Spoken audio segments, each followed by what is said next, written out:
नमस्कार। आज हम एक अहम विषय पर बात करने वाले हैं। केंद्र सरकार के सिविलियन कर्मचारियों के लिए जो modified assured career progression scheme है, यानी MSEPS। हाँ, बिल्कुल। हमारे पास ना department of personal and training के जारी किए हुए कुछ FAQs हैं, मतलब अक्सर पूछे जाने वाले सवाल। हाँ, ये काफी मददगार होते हैं समझने के लिए। तो आज कोशिश रहेगी कि इस स्कीम के जो जरूरी पहलू हैं, जैसे ये किस पर लागू होती है, काम कैसे करती है और कुछ खास बातें, उन्हें समझें। बिल्कुल, चलिए शुरू करते हैं। तो सबसे पहले ये MSEPS है क्या? ये पुरानी ACP स्कीम की जगह आई है, सही कहा? हाँ, ये पुरानी वाली ACP स्कीम को रिप्लेस करती है और बेसिकली इसमें होता ये है कि 10, 20 और 30 साल की रेगुलर सर्विस पूरी करने पर अच्छा, 3 फाइनेंशियल अपग्रेडेशंस मिलते हैं। लेकिन ये तभी है अगर इस दौरान कोई प्रमोशन न मिला हो। मतलब ये असल में प्रमोशन में ही है, बस ग्रेड पे बढ़ता है। हाँ, एग्जैक्टली।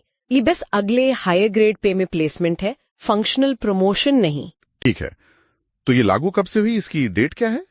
ये स्कीम 1 सितंबर 2008 से लागू है, या फिर अगर किसी कर्मचारी के 10, 20 या 30 साल की सर्विस बाद में पूरी होती है तो उस तारीख से, मतलब जो भी बाद में हो। अच्छा।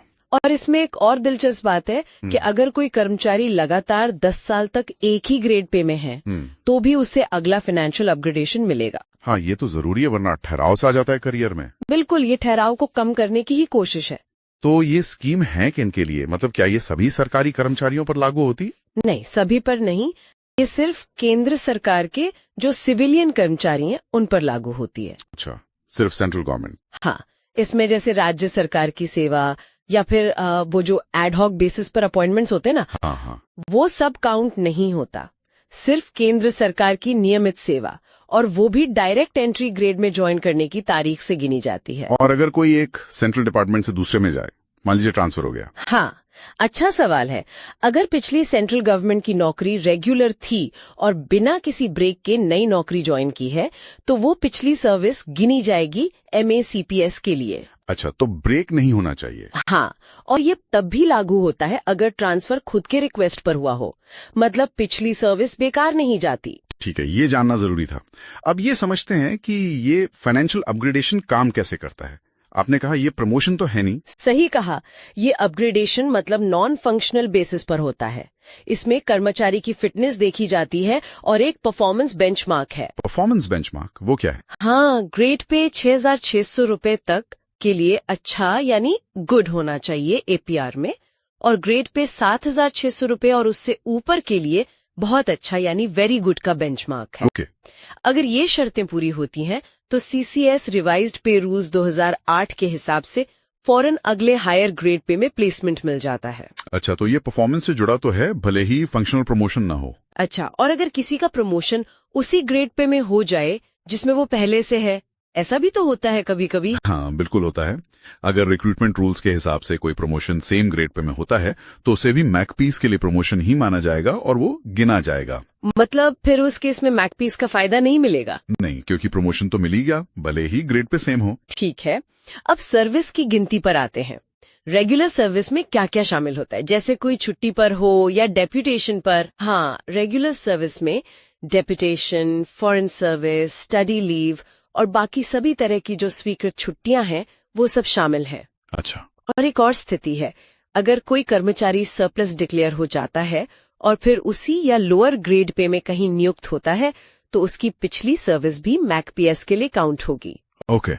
और ये ट्रांसफर वाला तो आपने बता ही दिया कि वो भी काउंट होती है। हाँ, चाहे वो खुद की रिक्वेस्ट पर ही क्यों ना हो। FAQs में कुछ और खास स्थितियों का भी जिक्र है जिनसे अक्सर कंफ्यूजन होता है। जैसे क्या इस अपग्रेडेशन से कर्मचारी का स्टेटस या पोस्ट बदल जाता है? नहीं, बिल्कुल नहीं। ये बहुत साफ है कि MACPS के तहत जो फाइनेंशियल अपग्रेडेशन मिलता है वो पूरी तरह से पर्सनल होता है। पर्सनल मतलब इससे कर्मचारी का क्लासिफिकेशन या उसका पद या उसकी जिम्मेदारियां नहीं बदलती। ये सिर्फ एक फाइनेंशियल बेनिफिट है, अगले ग्रेड पे में पैसा मिलना। समझ गया। और अगर किसी का अपग्रेडेशन मान लीजिए समय पर नहीं हो पाता, जैसे वो अनफिट पाया गया या कोई डिपार्टमेंटल एक्शन चल रहा है?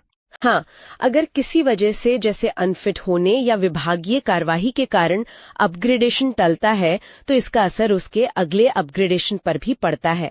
कैसे? अगला अपग्रेडेशन भी उतनी ही अवधि के लिए टल जाएगा, मतलब वो डिले आगे कैरी फॉरवर्ड हो जाता है। ओह, ये तो सीरियस है। अच्छा, एक और आम सवाल, कई बार MACPS से वेतन फिक्स होने पर कोई जूनियर अपने सीनियर से ज्यादा सैलरी पाने लगता है, क्या तब सीनियर का वेतन बढ़ाया जा सकता है, जैसे स्टेपिंग अप कहते हैं? नहीं, MSCPS के केस में स्टेपिंग अप की अनुमति नहीं है, यह साफ किया गया है। क्योंकि ये अपग्रेडेशन पर्सनल है, तो इसके कारण अगर ऐसी विसंगति होती है तो सीनियर का वेतन जूनियर के बराबर नहीं किया जाएगा। ठीक है, प्रमोशन से इनकार करने पर भी कुछ नियम है शायद? हाँ, ये बहुत महत्वपूर्ण पॉइंट है और इसमें 2 अलग-अलग स्थितियां हैं। बताइए। पहली, अगर कोई कर्मचारी MAPS अपग्रेडेशन के लिए एलिजिबल होने से पहले ही किसी रेगुलर प्रमोशन को मना कर देता है तो उसे वो MAPS वाला अपग्रेडेशन नहीं मिलेगा। अच्छा, पहले मना किया तो MAPS भी गया? हाँ, लेकिन दूसरी स्थिति ये है कि अगर उसे MAPS अपग्रेडेशन मिल चुका है और उसके बाद वो किसी प्रमोशन से इनकार करता है तो जो MAPS अपग्रेडेशन मिला है वो वापस नहीं लिया जाएगा। अच्छा, वो वापस नहीं होगा? हाँ, लेकिन उसका जो अगला MAPS अपग्रेडेशन ड्यू होना था वो टल जाएगा, उतनी अवधि के लिए टलेगा जितनी अवधि के लिए उसने प्रमोशन स्वीकार नहीं किया। ये तो बहुत साफ अंतर है। हाँ। अच्छा, और वो पुराने मामले जो सितंबर 2008 और मई 2009 के बीच पुरानी ACP स्कीम से निपटा दिए गए थे? हाँ, उनके लिए निर्देश है कि उन सभी मामलों को रिव्यू किया जाना चाहिए, क्योंकि MAPS तो 1 सितंबर 2008 से ही लागू हो गई थी, भले ही डिटेल्ड ऑर्डर बाद में आए। ओके। इसके अलावा वो जो पे स्केल्स मर्ज हुए थे छठे वेतन आयोग में, उन मामलों को कैसे हैंडल करना है, खासकर 1 जनवरी 2006 से 31 अगस्त 2008 के बीच की अवधि के लिए, उस पर भी स्पष्टीकरण है। मूल रूप से फायदे रिवाइज्ड पे स्ट्रक्चर के हिसाब से देने हैं। तो अगर हम इन सब नियमों और स्पष्टीकरणों को समेटें तो इसका निचोड़ क्या है? देखिए, MACPS का जो मूल विचार है वो ये है कि कर्मचारियों को उनकी सर्विस की लंबाई और जो तय परफॉर्मेंस बेंचमार्क है उनके आधार पर एक टाइम बाउंड फाइनेंशियल तरक्की मिले, भले ही उन्हें फंक्शनल प्रमोशन का मौका न मिल पाया हो। हाँ। ये सिस्टम बेसिकली कर्मचारियों को करियर में ठहराव से, मतलब स्टैग्नेशन से बचाने का एक तरीका है। ये सब समझने के बाद एक सवाल जरूर मन में आता है, क्योंकि MAPS मुख्य रूप से ग्रेड पे बढ़ाने पर फोकस करती है, फंक्शनल रोल या जिम्मेदारियों पर नहीं। तो इसका सरकारी सेवाओं में लंबे समय के करियर मोटिवेशन और कर्मचारियों के स्किल डेवलपमेंट पर क्या असर हो सकता है, खासकर जब हम इसकी तुलना पारंपरिक प्रमोशन वाले सिस्टम से करते हैं? ये एक सोचने वाली बात है। नमस्कार,